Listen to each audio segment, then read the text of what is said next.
गुरुर्ब्रह्मा गुरुर्विष्णुः गुरुर्देवो महेश्वरः गुरुः साक्षात् परब्रह्म తస్మై శ్రీ గురవే నమః.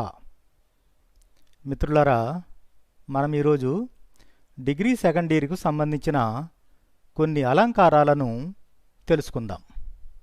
అలంకారాలలో మొదటిది ఉపమా అలంకార. ఉపమా యత్ర సాదృశ్య లక్ష్మీరుల్లసతి ద్వయోః హంసీవ కృష్ణ తే కీర్తి స్వర్గంగామవగాహతే.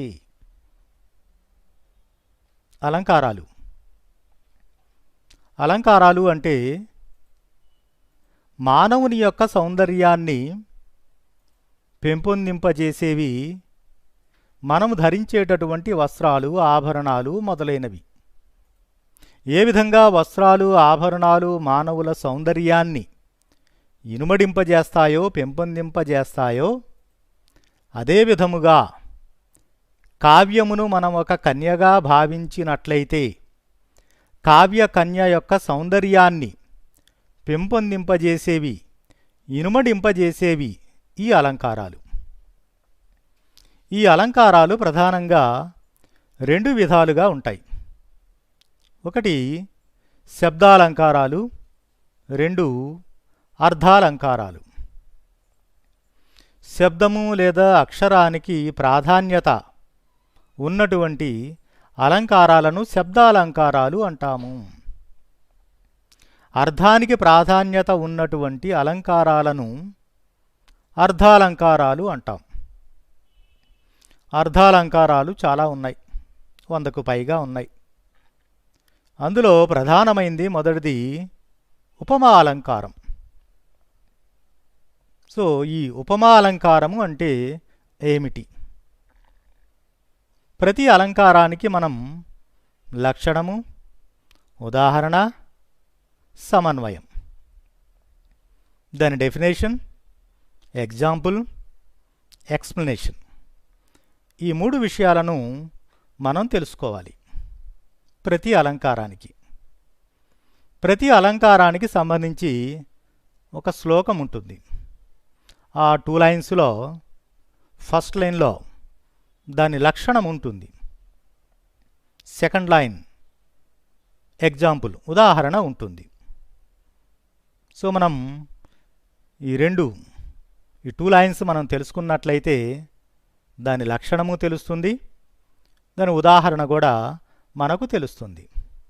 సరే, ఇప్పుడు మనం చూద్దాం ఉపమా అలంకారము అంటే ఏమిటి, దాని నిర్వచనం ఏమిటి, దానికి సంబంధించిన ఉదాహరణ ఏమిటి, ఆ ఉదాహరణలో ఆ లక్షణము ఎంతవరకు ఉన్నది, ఆ సమన్వయం ఏమిటి, ఇవన్నీ కూడా మనం తెలుసుకుందాం. ఉపమా యత్ర సాదృశ్య లక్ష్మీరుల్లసతి ద్వయోః హంసీవ కృష్ణ తే కీర్తి స్వర్గంగామవగాహతే. దీని పదవిభాగం చూద్దాం.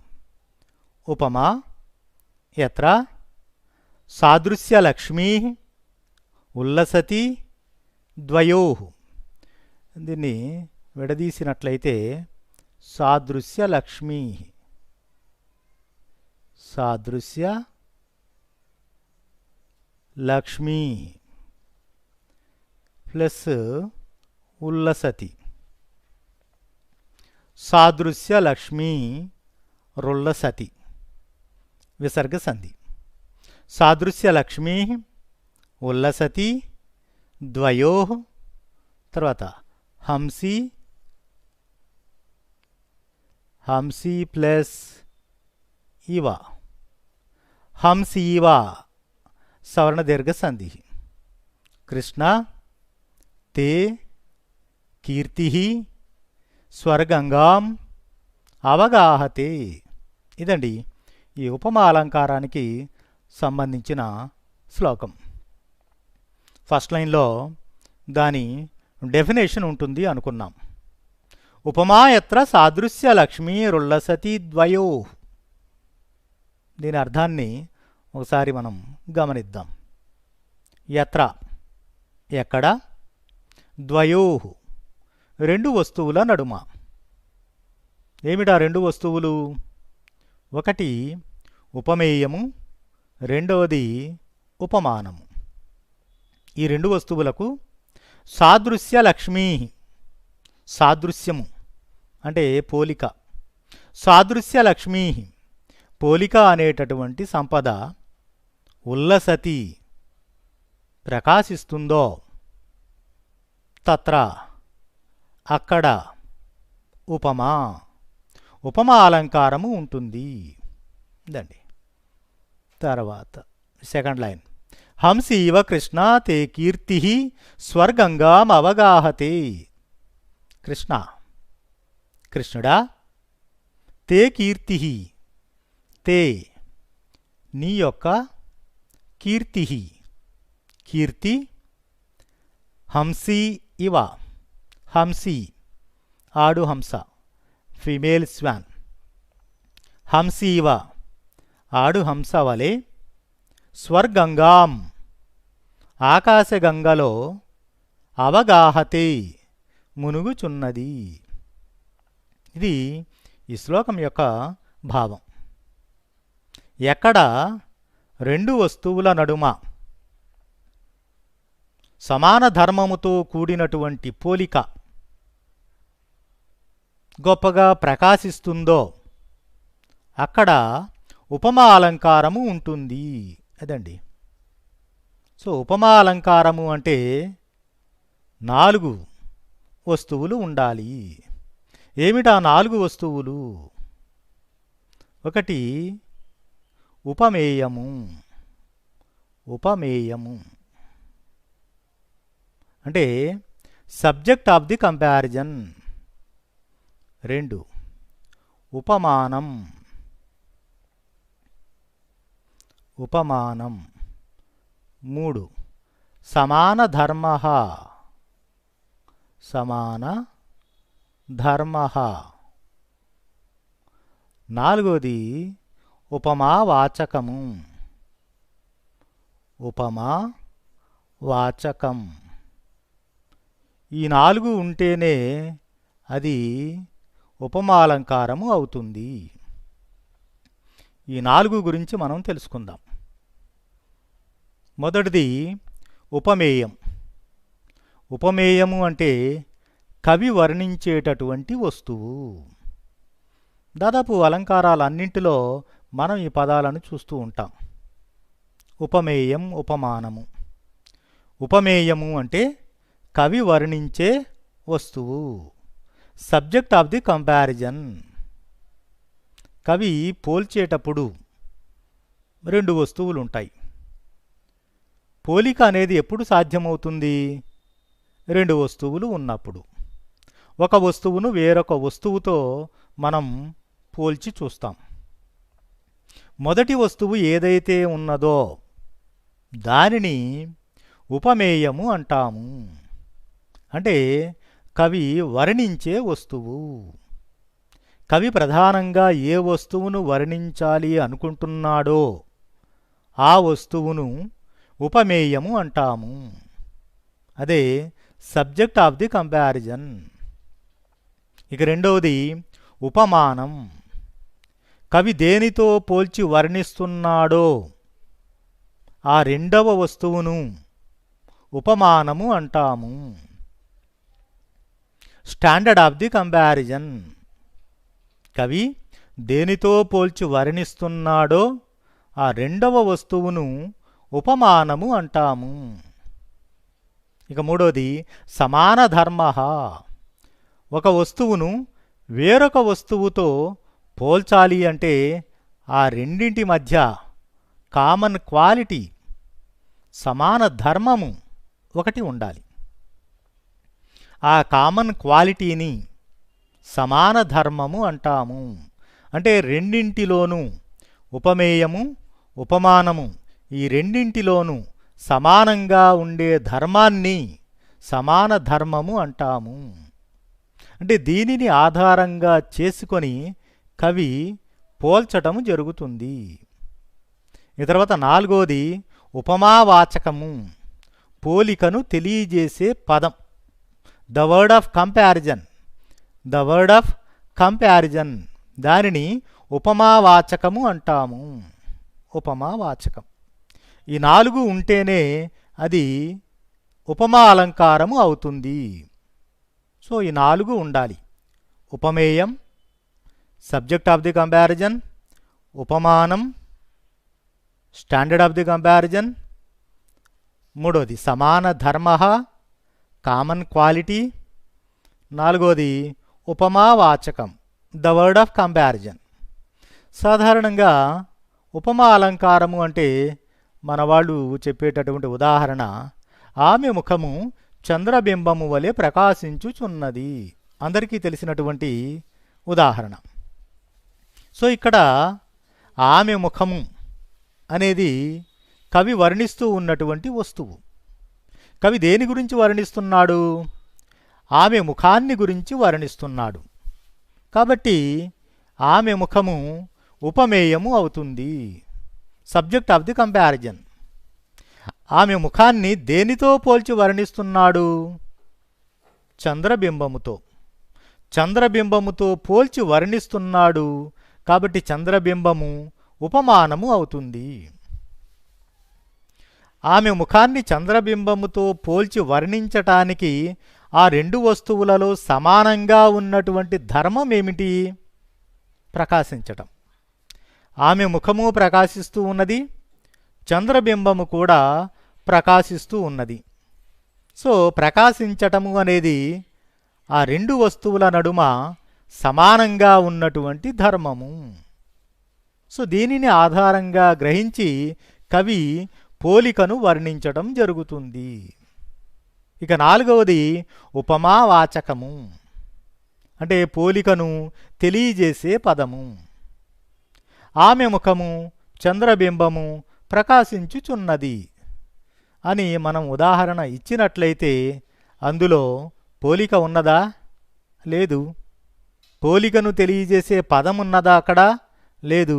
అదే మనము ఆమె ముఖము చంద్రబింబము వలె ప్రకాశించుచున్నది అన్నామనుకోండి. చంద్రబింబము వలె అన్నప్పుడు ఆ వలె అనే పదాన్ని ప్రయోగించటం వలన అక్కడ పోలిక ఉన్నట్లుగా మనకు తెలుస్తూ ఉన్నది. సో ఉపమావాచకము కూడా ప్రధానమైనటువంటి అంశము.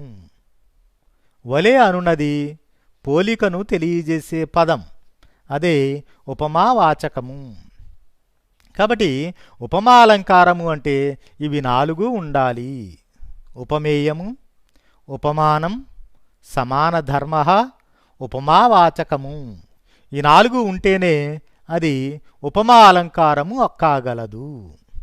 సరే, ఇప్పుడు మనకిచ్చినటువంటి ఉదాహరణ, ఆ ఉదాహరణలో మరి 4 అంశాలు ఉన్నాయా లేదా అనేది చూద్దాం. హంసీవ కృష్ణ తే కీర్తి స్వర్గంగామవగాహతే. దీని అర్థాన్ని మరొకసారి చూద్దాం. కృష్ణ, ఓ కృష్ణుడా, తే కీర్తి, తే నీ యొక్క, కీర్తి కీర్తి, హంసీవ హంసీ ఇవ హంసవలే, స్వర్గంగాం ఆకాశగంగలో స్వర్గలోకములో ప్రవహిస్తూ ఉన్నటువంటి గంగానదిలో, అవగాహతే మునుగుచున్నది. ఇది మనకిచ్చినటువంటి ఉదాహరణ. మరి ఈ ఉదాహరణలో కవి దేనిని వర్ణిస్తున్నాడు? కృష్ణుని యొక్క కీర్తిని వర్ణిస్తున్నాడు. ఉపమేయము ఏమిటి? ఉపమేయం. ఈ 4 అంశాలు మనం తెలుసుకోవాలి అనుకున్నాం. ఉపమేయము కృష్ణస్య కీర్తి, కృష్ణస్య కీర్తి, కృష్ణుని యొక్క కీర్తి. కృష్ణుని యొక్క కీర్తిని వర్ణిస్తున్నాడు కాబట్టి కృష్ణుని కీర్తి ఇక్కడ ఉపమేయము, సబ్జెక్ట్ ఆఫ్ ది కంపారిజన్. మరి రెండవది ఉపమానము ఏమిటి? ఉపమానం. ఉపమానము అంటే పోల్చబడే వస్తువు. కవి ఇక్కడ కృష్ణుని కీర్తిని దేనితో పోల్చి వర్ణిస్తున్నాడు? హంసీ, హంసీవా అన్నాడు కదా. హంసీ అంటే హంస అని అర్థం. హంసతో పోల్చి వర్ణిస్తున్నాడు. కృష్ణుని యొక్క కీర్తిని హంసతో పోల్చి వర్ణించుచున్నారు. మరి హంసకు కృష్ణుని కీర్తికి ఇక్కడ ఈ ఉదాహరణలో ఉన్నటువంటి కామన్ క్వాలిటీ ఏమిటి? సమాన ధర్మమేమిటి? సమాన ధర్మ. ఈ కామన్ క్వాలిటీ ఏమిటది? సమాన ధర్మ. స్వర్గంగాం అవగాహతే. స్వర్గంగాం, స్వర్గంగలో, ఆకాశగంగలో, స్వర్గలోకములో ప్రవహించేటటువంటి గంగానదిలో అవగాహతే. అవగాహతే అంటే మునుగుచున్నది. స్వర్గంగలో మునుగుట అన్నది ఇక్కడ సమాన ధర్మము. ఆకాశగంగలో మునగటం అనేది సమాన ధర్మము. ఇక్కడ స్వర్గలోకములో గంగానది ప్రవహిస్తూ ఉన్నది. ఆ గంగానదిలో అందంగా హంసలు మునిగి తేలుతూ ఉన్నాయి. ఓ కృష్ణుడా, నీ కీర్తి కూడా హంసవలే స్వర్గంగలో మునిగి తేలుతూ ఉన్నది అని చెబుతున్నాడు కవి ఇక్కడ.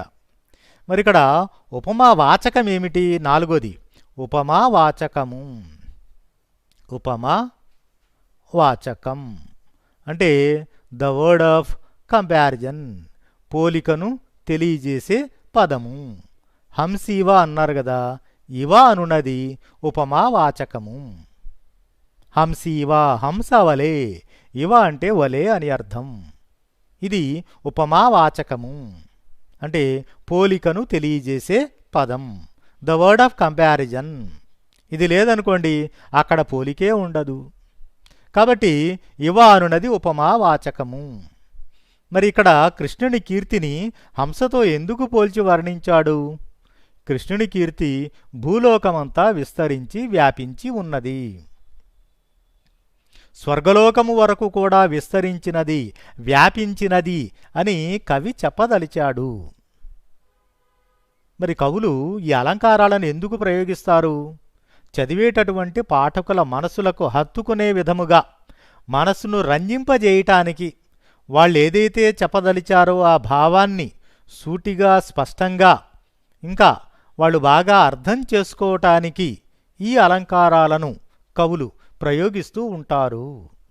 సో ఇక్కడ కృష్ణుని యొక్క కీర్తి భూలోకములో మాత్రమే కాదు, స్వర్గలోకములో కూడా వ్యాపించినది, అక్కడ వరకు విస్తరించినది అని కవి చెప్పదలిచాడు. అందుకనే కృష్ణుని కీర్తిని స్వర్గలోకములో, స్వర్గంగలో మునిగి తేలుతూ ఉన్నటువంటి హంసతో ఇక్కడ పోల్చి వర్ణించడం జరిగినది. గంగానదిలో అందంగా మునిగి తేలుతూ ఉన్నటువంటి హంసలతో కృష్ణుని కీర్తిని పోల్చి వర్ణించడము జరిగినది. సో ఇక్కడ ఉపమేయము కృష్ణుని యొక్క కీర్తి, ఉపమానము హంస, సమాన ధర్మము ఆకాశగంగలో మునిగి తేలుట, ఉపమావాచకము ఇవ అనున్నది.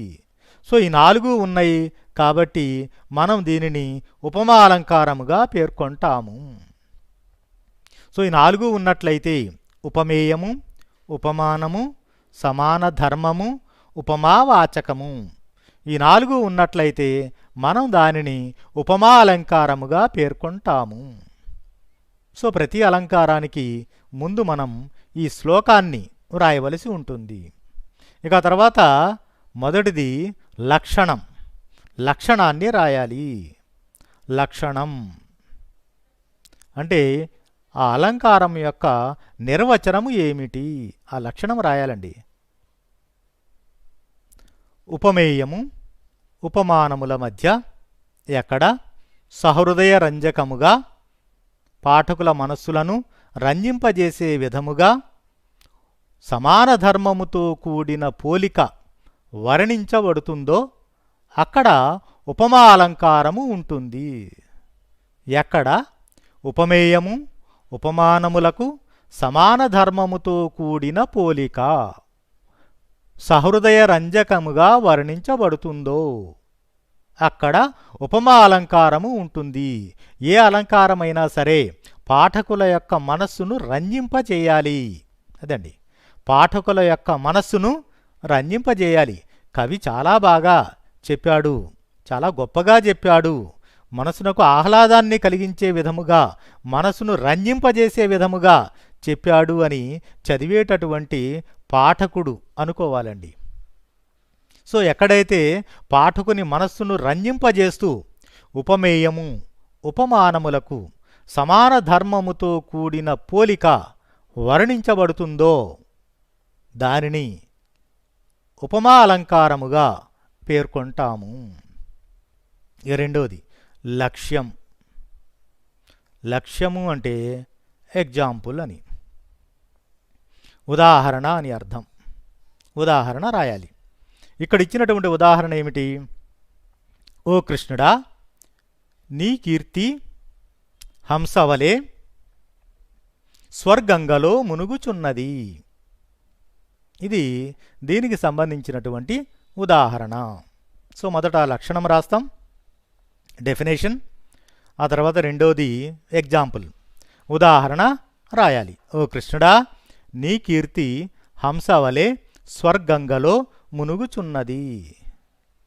తర్వాత మూడోది సమన్వయం. సమన్వయము అంటే ఎక్స్ప్లెనేషన్, వివరణ రాయాల్సి ఉంటుంది. సమన్వయం. సమన్వయము అంటే ఆ ఉదాహరణలో ఉన్నటువంటి ఆ 4 అంశాలను మనం వివరించి చెప్పటమే. ఉపమాలంకారము అంటే ఉపమేయము, ఉపమానము, సమాన ధర్మము, ఉపమావాచకము, ఈ 4ంటిని వివరించటమే. మొదటిది ఉపమేయము. పై ఉదాహరణములో కృష్ణుని యొక్క కీర్తి ఉపమేయము. తర్వాత హంసి ఉపమానము. ఆకాశగంగలో మునుగుట సమాన ధర్మము. మూడవది కామన్ క్వాలిటీ, ఆకాశగంగలో మునుగుట. ఇక నాలుగోది ఉపమావాచకం. ఇవ అనునది ఉపమావాచకము. ఈ ఉదాహరణములో కృష్ణుని కీర్తిని హంసతో కవి పోల్చి వర్ణించాడు. ఆకాశగంగలో మునుగుట అనునది సమాన ధర్మము, ఇవ అనునది ఉపమావాచకము. ఈ 4 ఉన్నాయి కాబట్టి దీనిని మనం ఉపమా అలంకారముగా పేర్కొంటాము. అదండి.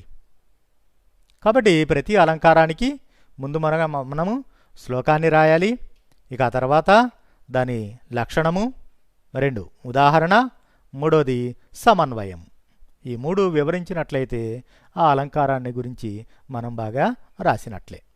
ఇది ఉపమా అలంకారం. ఇక తర్వాత ఇంకో అలంకారాన్ని గురించి మనం ఇప్పుడు చూద్దాం. అనన్వయాలంకార. రెండవది అనన్వయం. ఉపమానోపమేయత్వే యత్రైకస్యైవ వస్తునః ఇందురిందురివ శ్రీమాన్ ఇత్యాదౌ తదనన్వయః. ఇదండి.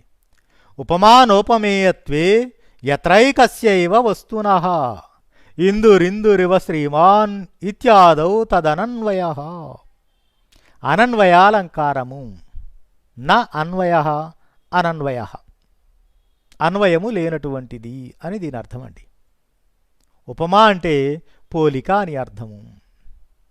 సరే, దీని పదవి భాగాన్ని ముందు మనం ఓసారి చూద్దాం. ఉపమాన ఉపమేయత్వే యత్ర ఏకస్య ఏవ వస్తునః ఇందుః ఇందుః ఇవ శ్రీమాన్ ఇతి ఆదౌ తత్ అనన్వయః. ఒకసారి చూడండి. ఉపమాన ప్లస్ ఉపమేయత్వే, ఉపమేయత్వే, ఉపమానోపమేయత్వే, ఇది గుణసంధి అండి, గుణసంధి. తర్వాత యత్ర ప్లస్ ఏకస్య యత్రైకస్య, యత్ర ఏకస్య యత్రైకస్య వృద్ధి సంధి. ఏకస్య ప్లస్ ఏవా ఏకస్యైవ ఇది కూడా వృద్ధి సంధియే. తర్వాత ఇందుః ఇందుః ప్లస్ ఇందుః ఇందుః ప్లస్ ఇందుః ఇందురిందుః ఇందురిందుః ఇది విసర్గ సంధి. ఇందుః ప్లస్ ఇవ ఇందుః ప్లస్ ఇవ ఇందురివ ఇది విసర్గ సంధి అండి. అట్లానే ఇతి ప్లస్ ఆదౌ ఇతి ఆదౌ ఇత్యాదౌ యణాదేశ సంధి.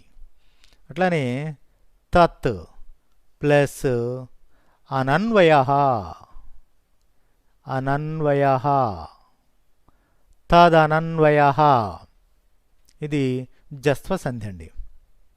జస్త్వ సంధి. సరే, దీని లక్షణం ఏంటి, దీని ఉదాహరణ ఏమిటి, సరే దీని సమన్వయం ఏమిటి అదొకసారి మనం గమనిద్దాం. ముందు దీని అర్థాన్ని తెలుసుకుందాం. యత్ర ఎక్కడ, ఏకస్య ఏవ వస్తునః ఏకస్య వస్తునః ఏవ ఒకే వస్తువునకే, ఇక్కడ ఒకే వస్తువు ఉంటుందండి, ఆ వస్తువునకే ఉపమాన ఉపమేయత్వే ఉపమానత్వము ఉపమేయత్వము వర్ణించబడతాయో తత్ అనన్వయః అది అనన్వయాలంకారము కాగలదు అదండి. సో ఇక్కడ రెండు వస్తువులు ఉండవు, ఒకే వస్తువు ఉంటుంది. ఒకే వస్తువునకే ఉపమానత్వము ఉపమేయత్వము ఎక్కడైతే వర్ణించబడతాయో తత్ అది అనన్వయః అనన్వయాలంకారము కాగలదు. ఇందురిందురివ శ్రీమాన్ ఇందుః చంద్రుడు, ఇందుః ఇవ చంద్రునివలే, శ్రీమాన్ శోభాయమానవంతుడు, ఇతి ఆదౌ మొదలైన వాటియందు అనన్వయః అనన్వయాలంకారము ఉండును అదండి. సో ఎక్కడైతే ఒకే వస్తువునకే ఉపమానత్వము ఉపమేయత్వము వర్ణించబడుతుందో అక్కడ అనన్వయాలంకారము ఉంటుంది. ఉదాహరణ, ఇందురిందురివ శ్రీమాన్ ఇందుః చంద్రుడు చంద్రుని వలె శోభాయమానవంతుడు అదండి. మొదలైన వాటియందు అనన్వయాలంకారము ఉండును. చంద్రుడు చంద్రుని వలె శోభాయమానవంతుడు అంటే ఇక్కడ ఈ అలంకారములో రెండు వస్తువులు ఉండవు, ఒకే వస్తువు, వన్ అండ్ ఓన్లీ ఆబ్జెక్ట్, ఒక వస్తువే. అదే ఉపమేయము అదే ఉపమానముగా వర్ణించబడుతుంది.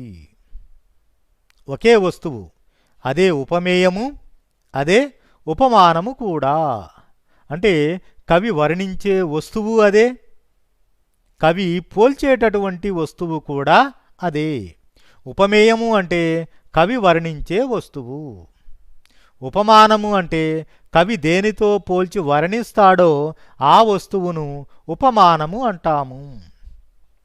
కాబట్టి ఇక్కడ రెండు వస్తువులు ఉండవు. ఉపమాలంకారములో రెండు వస్తువులు వేరువేరుగా ఉంటాయి, కానీ ఇక్కడ ఒకే వస్తువు ఉంటుంది. అదే ఉపమేయము అదే ఉపమానము కూడా. ఇక సమాన ధర్మము ఉంటుంది, ఉపమావాచకము కూడా ఉంటుంది. కాబట్టి ఇక్కడ ఒకే వస్తువు ఉపమేయముగాను ఉపమానముగాను వర్ణించబడుతుంది. అది మనం ప్రధానంగా ఈ అలంకారములో గుర్తుంచుకోవాలి. ఒకే వస్తువు అదే ఉపమేయము అదే ఉపమానము. సో ఇక్కడ కూడా మనకు ఈ 4 ఈ 4 అంశాలను మనం తెలుసుకోవాలి. ఒకటి ఉపమేయము, రెండవది ఉపమానము, 2 ఉపమానం, మూడవది సమాన ధర్మ, 3 సమాన ధర్మ, నాలుగవది ఉపమా వాచకం, ఉపమా వాచకం. ఈ 4 మనం తెలుసుకోవాలి. ఈ 4 మనం తెలుసుకున్నట్లయితే ఈ అలంకారాన్ని గురించి మనం తెలుసుకున్నట్లే. అనన్వయాలంకారం. ఇక్కడ ఒకే వస్తువు ఉపమేయము, అదే వస్తువు ఉపమానముగా ఉంటుంది. సో చంద్రుడు చంద్రుని వలె శోభాయమానవంతుడు. సో ఇక్కడ ఉపమేయము చంద్రుడే, ఉపమానము కూడా చంద్రుడే. సమాన ధర్మం ఏమిటి? శోభాయమానముగా ఉండటం, అది సమాన ధర్మం. ఇక ఇవ వలె అనున్నది ఉపమావాచకము. సో ఇక్కడ ఉపమాలంకారానికి అనన్వయాలంకారానికి ఉన్నటువంటి వ్యత్యాసం ఏమిటి, తేడా ఏమిటి? ఉపమా అలంకారములో కూడా ఉపమేయము, ఉపమానము, సమాన ధర్మము, ఉపమావాచకము ఈ 4 ఉంటాయి. ఇక్కడ కూడా అనన్వయాలంకారంలో కూడా ఇవి 4 ఉంటాయి. కానీ ఉపమా అలంకారంలో ఉపమేయము వేరు, ఉపమానము వేరు. కానీ అనన్వయాలంకారంలో ఉపమేయము, ఉపమానము ఒకే వస్తువు ఉంటుంది. ఉపమా అలంకారంలో ఉపమేయం వేరు, ఉపమానము వేరు. ఒకే వస్తువు ఉపమేయముగా, ఉపమానముగా ఇక్కడ వర్ణించబడుతుంది. అదండి. సో ఇక్కడ ఈ అలంకారములో ఉపమేయము చంద్రః చంద్రుడు, ఉపమానము ఇందుః చంద్రుడు, ఉపమేయము ఇందుః, ఉపమానము ఇందుః, సమాన ధర్మము శ్రీమాన్ శోభాయమానముగా నుండుట. ఇవ అనున్నది ఉపమావాచకము. కాబట్టి ఇది అనన్వయాలంకారముగా మనం పేర్కొనవచ్చును. సో ఒకసారి మళ్ళీ మనం చూద్దాం. మొదటిది లక్షణం. దీని లక్షణము ఏమిటి? అనన్వయాలంకారము ఒకే వస్తువు ఎక్కడైతే ఉపమేయముగా, ఉపమానముగా వర్ణింపబడుతుందో దానిని అనన్వయాలంకారముగా మనం పేర్కొంటాం. ఇక రెండవది లక్ష్యం. ఎగ్జాంపుల్, దీని ఉదాహరణ ఏమిటి? చంద్రుడు చంద్రుని వలె శోభాయమానవంతుడు, ఇది దాని లక్షణం. ఇక మూడవది సమన్వయం ఏమిటి? దీని ఎక్స్ప్లెనేషన్ ఏమిటి? సమన్వయం. ఈ ఉదాహరణములో ఇందుః చంద్రుడే ఉపమేయము, చంద్రుడే ఉపమానము కూడా. శోభాయమానముగా నుండుట అనునది సమాన ధర్మము. వలే ఇవ అనునది ఉపమావాచకము. ఈ ఉదాహరణమునందు చంద్రుని చంద్రునితోనే పోల్చి వర్ణించడము జరిగినది. ఒకే వస్తువు ఉపమేయముగాను, ఉపమానముగాను వర్ణింపబడినది కావున ఇది అనన్వయాలంకారము అగును. ఉపమా అలంకారంలో 2 వేరువేరు వస్తువులుంటాయి. అనన్వయాలంకారంలో ఒకే వస్తువు ఉపమేయముగాను, ఉపమానముగాను వర్ణించబడుతుంది. సరే, ఒకే వస్తువునే కవి ఉపమేయముగా, ఉపమానముగా ఎందుకు వర్ణిస్తున్నాడు అంటే, ఆ వస్తువుతో పోల్చదగిన వస్తువు ప్రకృతిలో వేరొకటి లేనప్పుడు కవి దానికదే సాటి అనేటట్లుగా, అనే అర్థము వచ్చేటట్లుగా ఆ వస్తువునే అదే వస్తువుతో పోల్చి వర్ణించటము జరుగుతుంది.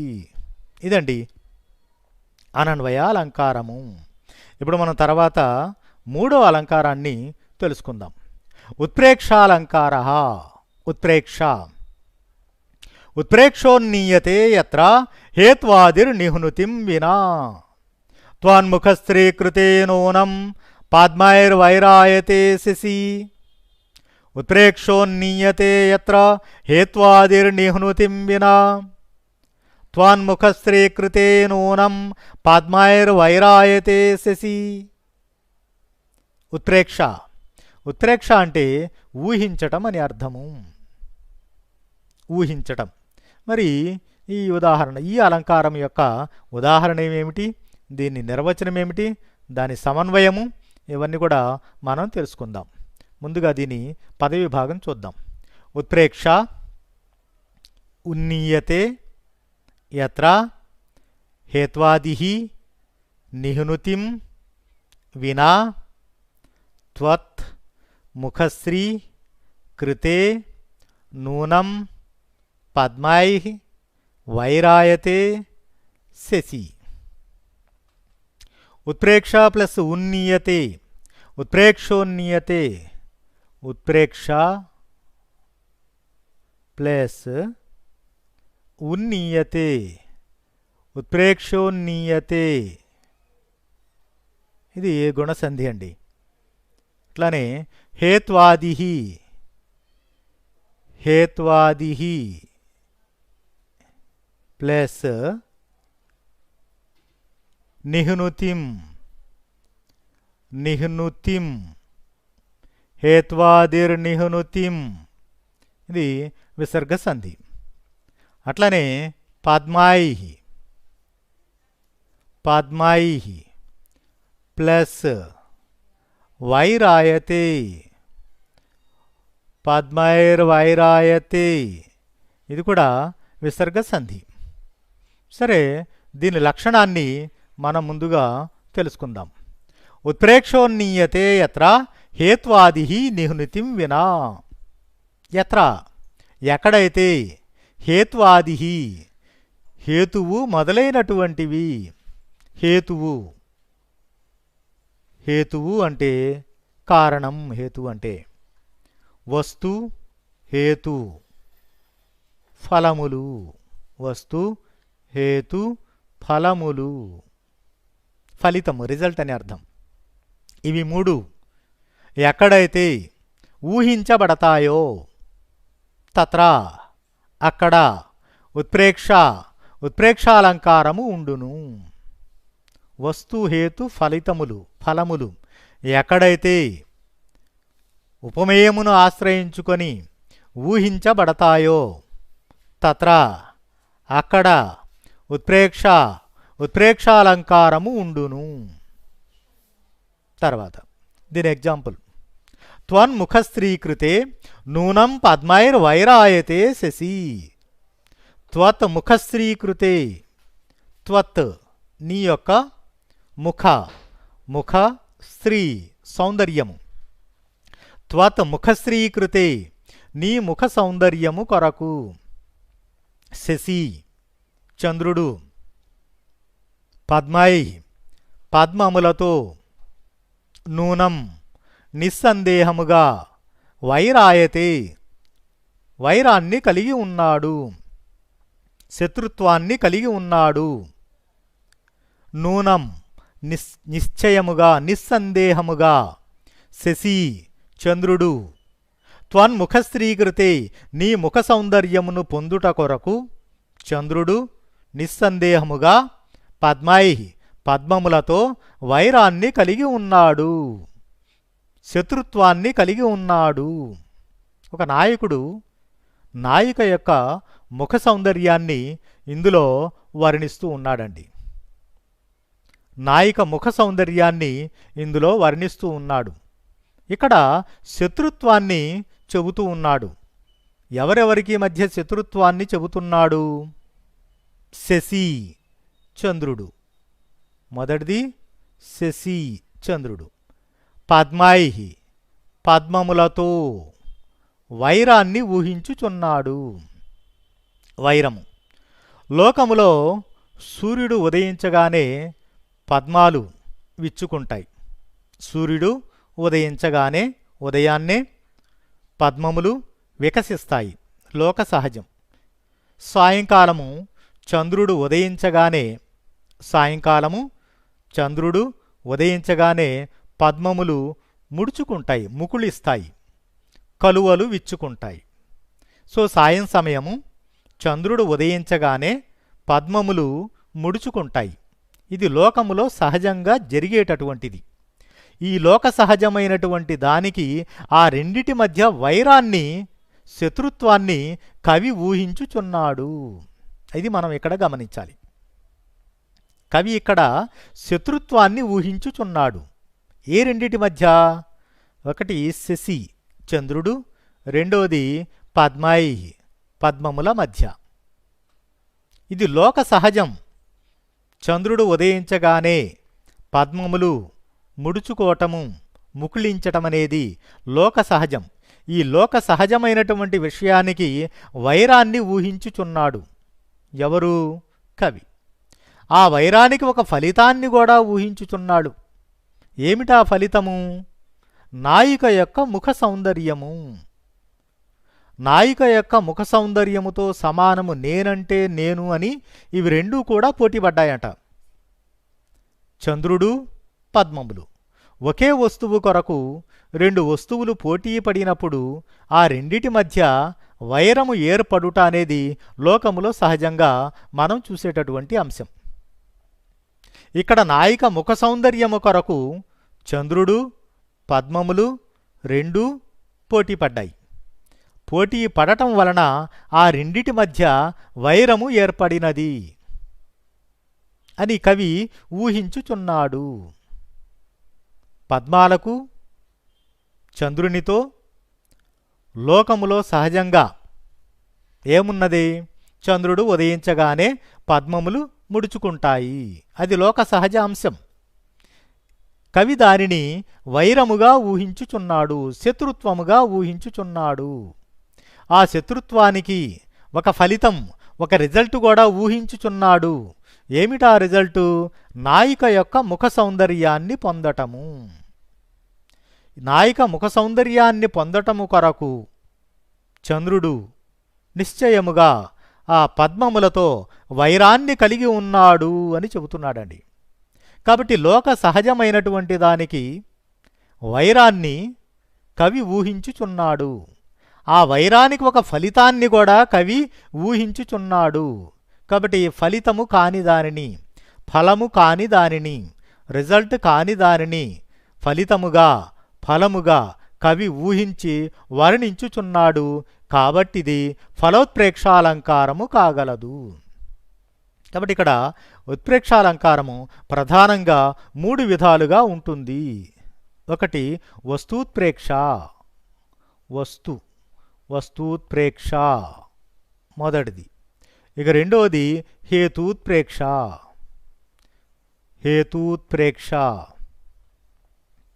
మూడవది ఫలోత్ప్రేక్ష.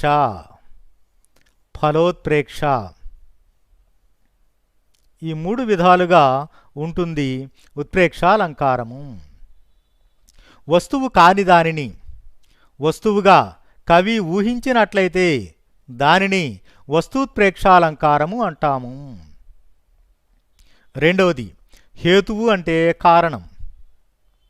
కారణము కాని దానిని కారణంగా కవి ఊహించి వర్ణించినట్లయితే దానిని హేతూత్ప్రేక్షాలంకారము అంటాము. మూడోది ఫలోత్ప్రేక్ష. ఫలము అంటే రిజల్ట్. ఫలము కాని దానిని, రిజల్ట్ కాని దానిని, ఫలితము కాని దానిని ఫలితముగా కవి ఊహించి వర్ణించినట్లయితే దానిని ఫలోత్ప్రేక్షాలంకారముగా పేర్కొంటాము. సో దీని లక్షణమేమిటి? మొదటిది లక్షణం. ఏమిటి దీని లక్షణము? ఎక్కడైతే వస్తు, హేతు, ఫలములు ఊహించబడతాయో, ఉపమేయమును ఆశ్రయించుకొని ఎక్కడైతే ఊహించబడతాయో, అంటే ఒక వస్తువు వేరొక వస్తువుగా, ఒక హేతువు వేరొక హేతువుగా, ఒక ఫలము వేరొక ఫలముగా ఎక్కడైతే ఊహించబడతాయో దానిని ఉత్ప్రేక్షాలంకారముగా మనం పేర్కొంటాము. ఊహ అనేది ఉత్ప్రేక్షాలంకారానికి ప్రధానమైనటువంటిది. ఊహించబడటం. సో లక్షణము 3 విధాలుగా ఉంటుంది. ఒకటి వస్తూత్ప్రేక్ష, హేతుత్ప్రేక్ష, ఫలోత్ప్రేక్ష. ఒక వస్తువును వేరొక వస్తువుగా, ఒక హేతువును వేరొక హేతువుగా, ఒక ఫలమును వేరొక ఫలముగా కవి ఊహించి వర్ణించినట్లయితే మనం దానిని ఉత్ప్రేక్షాలంకారముగా పేర్కొంటాము. ఇక రెండోది లక్ష్యం అంటే ఎగ్జాంపుల్, ఉదాహరణ. ఇక్కడ ఇచ్చినటువంటి ఉదాహరణ ఏమిటి? నీ ముఖ సౌందర్యమును పొందుటకై చంద్రుడు పద్మములతో నిస్సందేహముగా వైరాన్ని కలిగి ఉన్నాడు. ఇదండి ఇక్కడ ఉదాహరణ. ఓ నాయకుడు నాయిక యొక్క ముఖ సౌందర్యాన్ని వర్ణిస్తూ చెబుతూ ఉన్నాడు. ఆ చంద్రుడు పద్మాలతో వైరాన్ని కలిగి ఉన్నాడు. నీ ముఖ సౌందర్యమును పొందుటకై నిస్సందేహముగా, అందులో సందేహము ఎంతమాత్రము లేదు, నిశ్చయంగా నీ ముఖ సౌందర్యాన్ని పొందటము కొరకు ఆ చంద్రుడు పద్మాలతో వైరాన్ని కలిగి ఉన్నాడు అంటున్నాడు. ఆ రెండిటి మధ్య వైరమున్నది. ఆ వైరానికి ఒక ఫలితం ఉన్నది. ఏమిటా ఫలితము? నాయిక యొక్క ముఖ సౌందర్యాన్ని పొందటము. చంద్రుడు ఉదయించగానే పద్మములు ముడుచుకోవటమనేది లోకములో సహజంగా జరిగేటటువంటిది. లోక సహజమైనటువంటి విషయానికి కవి వైరాన్ని ఊహించుచున్నాడు, శత్రుత్వాన్ని ఊహించుచున్నాడు. ఎవరి మధ్య వైరము? చంద్రుడు పద్మములు. చంద్రుడు ఉదయించగానే పద్మములు ముడుచుకోవటమనేది లోకములో సహజంగా జరిగేటటువంటి పని. దానికి కవి ఆ రెండిటి మధ్య వైరము ఉన్నట్లుగా ఊహించుచున్నాడు. ఆ వైరానికి ఒక ఫలితాన్ని కూడా ఊహించుచున్నాడు. ఏమిటా ఫలితము? నాయిక యొక్క ముఖ సౌందర్యాన్ని పొందటము. ఫలితము కాని దానిని కవి ఫలితముగా ఊహించుచున్నాడు. మూడోది సమన్వయం. సమన్వయంలో మనము ఈ అంశాలను రాయవలసి ఉంటుంది. చంద్రుడు ఉదయించగానే పద్మములు ముడుచుకోవటమనేది లోకములో సహజంగా జరిగేటటువంటి అంశము. కానీ కవి ఇక్కడ చంద్రునికి పద్మములతో వైరమును ఊహించుచున్నాడు. ఆ వైరానికి ఒక ఫలితమును కూడా ఊహించుచున్నాడు. ఏమిటా ఫలితము? నాయిక యొక్క ముఖ సౌందర్యాన్ని పొందటము. ఫలితము కాని దానిని ఫలితముగా కవి ఊహించుచున్నాడు. కాబట్టి దీనిని మనం ఫలోత్ప్రేక్షాలంకారముగా పేర్కొంటాము. ఫలితము కాని దానిని ఫలితముగా కవి ఊహించి వర్ణించుచున్నాడు. కాబట్టి మనం దీనిని ఫలోత్ప్రేక్షాలంకారముగా పేర్కొంటాము. కాబట్టి ఉత్ప్రేక్ష అంటే ఊహ, ఊహించటం అనేది ప్రధానము. మొదటిది ఉపమా. ఉపమా అంటే పోలిక.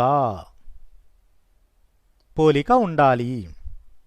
ఉపమేయము, ఉపమానము, సమాన ధర్మము, ఉపమావాచకము ఈ 4 ఉన్నట్లయితే మనం దానిని ఉపమాలంకారముగా పేర్కొంటాము. ఇక రెండోది అనన్వయము. అనన్వయ. అనన్వయాలంకారము అంటే ఇక్కడ ఒకే వస్తువు, అదే ఉపమేయము, అదే ఉపమానము, సమాన ధర్మము ఉంటుంది, ఉపమావాచకము కూడా ఉంటుంది.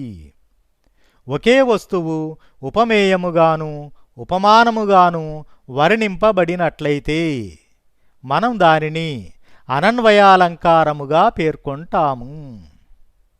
ఒకే వస్తువు, అదే ఉపమేయము, అదే ఉపమానము, సమాన ధర్మము ఉంటుంది, ఉపమావాచకము కూడా ఉంటుంది. ఇక మూడోది ఉత్ప్రేక్ష. ఉత్ప్రేక్ష అంటే ఊహ, ఊహించటము ప్రధానము. ఇది 3 విధాలుగా ఉంటుంది.